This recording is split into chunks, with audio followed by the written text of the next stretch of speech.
अस्सलाम वालेकुम दोस्तों, मैं हूं खालिद रज़ा और आप देख रहे हैं रज़ा इलेक्ट्रॉनिक्स यूट्यूब चैनल।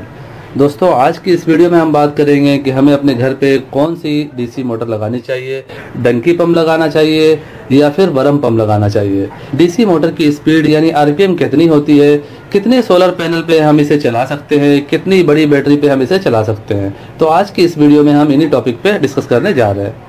तो आपसे यही गुजारिश है कि इस वीडियो को एंड तक देखें कि बात की पूरी समझ आ सके और हमारी हौसला अफजाई के लिए इस वीडियो को लाइक भी कर दें। चैनल में नए हैं तो चैनल को सब्सक्राइब करके बेल आइकन भी प्रेस कर दें। तो चलिए दोस्तों शुरू करते हैं। दोस्तों, यहाँ पे हमारे पास कई टाइप की डीसी मोटर हैं। इन तमाम मोटर की जो स्पीड है, आरपीएम है, वो 1400 है।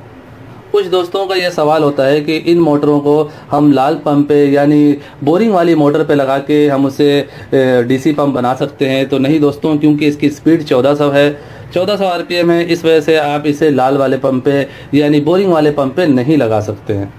इसे आप सिर्फ और सिर्फ डंकी पंप पे लगा के इससे फ़ायदा ले सकते हैं। दोस्तों, इन मोटर को आप कम से कम 2 सोलर पैनल या फिर एक कम से कम 50 एम्पेयर की बैटरी में चला सकते हैं। 2 सोलर पैनल पे आप इसे डायरेक्ट चला सकते हैं, एक सोलर पैनल पे आप इसे नहीं चला सकते। एक सोलर पैनल के मैक्सिमम एम्पेयर 6 से 7 होते हैं और जबकि इस मोटर का जो मैक्सिमम एम्पेयर है वो 7 से 8 है। और जैसा कि हर वक्त तो धूप होती नहीं है, तो इस वजह से आप इसे एक सोलर पैनल पे नहीं चला सकते। आप इसे 2 सोलर पैनल पे डायरेक्ट चला सकते हैं, लेकिन उस वक्त जब धूप तेज़ हो। धूप नहीं होगी तो 2 सोलर पैनल पे भी ये मोटर नहीं चलेगा।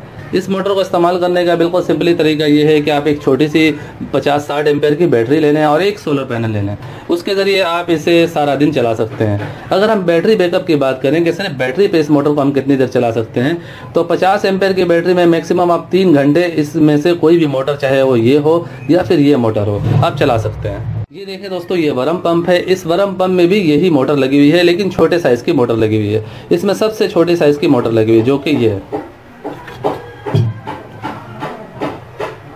ये देखें, ये वाली मोटर इसमें लगी हुई है और इसी मोटर को हम इस तरह से स्टैंड में लगा के डंकी पंप में लगा के काम में लेते हैं। अब ये बात करते हैं कि हमें अपने घर के लिए कौन सी मोटर लेनी चाहिए, वरम पंप लेना चाहिए या डंकी पंप लेना चाहिए।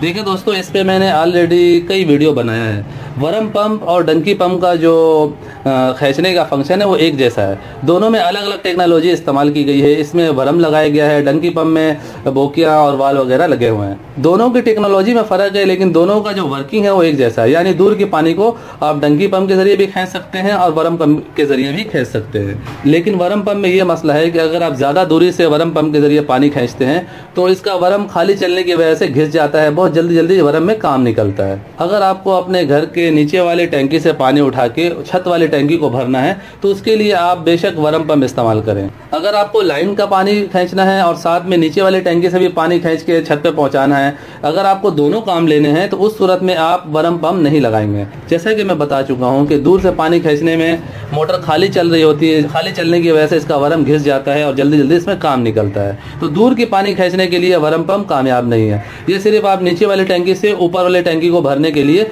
इसे इस्तेमाल कर सकते हैं, उसके लिए ये बेस्ट है। और आप चाहते हैं 100-200 फीट की दूरी से भी आप पानी खींचें और साथ में नीचे वाले टैंकी से भी पानी खींच के आप छत पे भरें, तो उसके लिए सबसे बेस्ट डंकी पंप है। डंकी पंप में इस तरह की मोटर लगा के आप आसानी से दोनों काम ले सकते हैं। डीसी मोटर खरीदते हुए हमें क्या क्या चीज़ें चेक करनी चाहिए, कौन सी क्वालिटी की मोटर लेनी चाहिए, इस पे ऑलरेडी मेरी एक वीडियो मौजूद है, लिंक आपको डिस्क्रिप्शन में मिल जाएगा।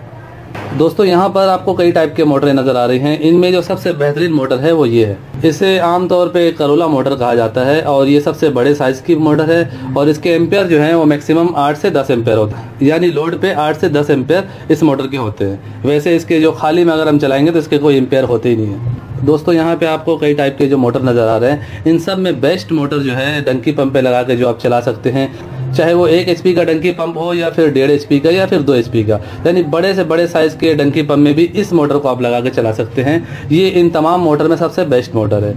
ये वाली और ये तीनों एक मोटर है। ये 2 मोटरों की क्वालिटी थोड़ी फ़र्क है। ये छोटे साइज़ के मोटर है। ये देखिए, ये सबसे छोटा साइज़ है और ये इससे बड़ा साइज़ ये है। इससे बड़ा एक और भी साइज़ होता है और ये जो साइज़ आप देख रहे हैं ये सबसे फुल साइज़ है। इस मोटर का रिज़ल्ट बहुत ही अच्छा है। मैं कई साल से ये मोटर सेल कर रहा हूँ, इसमें कोई शिकायत नहीं है। अगर हम प्राइस की बात करें तो ये जो छोटी मोटरें हैं ये 2000 की है, ये 2500 रुपये की है। और ये वाली मोटर की प्राइस जो इस वक्त है वो 3800 रुपये है, यानी 3800 रुपये में ये अभी हमारे साइट पे मिल रही है। अगर आप भी ये मोटर परचेज करने में इंटरेस्टेड हैं और आपके इलाके में ये मोटर नहीं मिल रही है तो स्क्रीन पर आपको व्हाट्सअप नंबर नज़र आ रहा है, इस व्हाट्सअप नंबर पर रब्ता करके आप इस मोटर को घर बैठे मंगा सकते हैं। लेकिन ये बात जहन पर रखिएगा कि ये मोटर का वेट काफ़ी ज़्यादा है, 3 kg का ये मोटर है, इस वजह से ये मोटर COD में अवेलेबल नहीं है।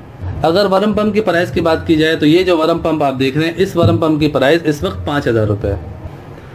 सो फाइनली दोस्तों, मेरी आज की ये वीडियो यहीं तक थी। वीडियो आपको कैसा लगा नीचे कमेंट सेक्शन में ज़रूर बताइएगा। वीडियो को लाइक भी कर दीजिएगा, दोस्तों को भी शेयर कीजिएगा।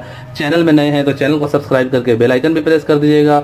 अपना और अपने प्यारों का बहुत सा ख्याल रखिएगा, दुआओं में याद रखिएगा। मिलते हैं नेक्स्ट वीडियो में। अल्लाह हाफिज़।